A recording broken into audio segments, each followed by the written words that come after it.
Лимон қосылған су ішсе не болады? Пайдасы: 1. Иммунитетті көтереді.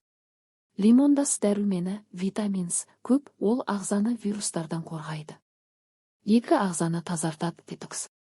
Лимон бауырды, ішекті тазалауға көмектеседі. Таңертең ашқарынға ішсе, жақсы әсер етеді. 3. Ас қорыту жақсарады.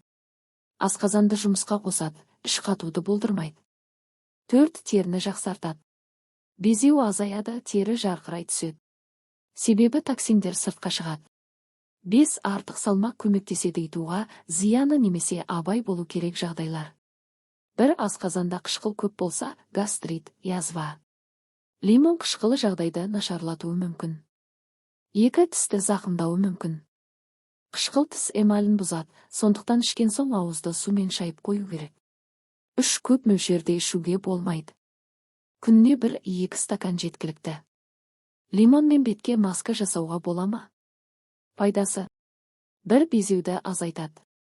Антибактериалды қасиеті бар, майлы теріге жақсы әсер етеді. 2. Дақ пен пигментті азайтады. Лимон теріні ағартуға көмектеседі, әсіресе күннен қалған қара дақтарға. 3. Тері жарқырап, таза көрінеді. Қашан ішкен дұрыс? Таңертең ашқарынға тамшы лимон шырынын қосып ішу. Жылы суға 2-3. Тамақтан кейін 1 сағаттан соң қорытуға көмектеседі.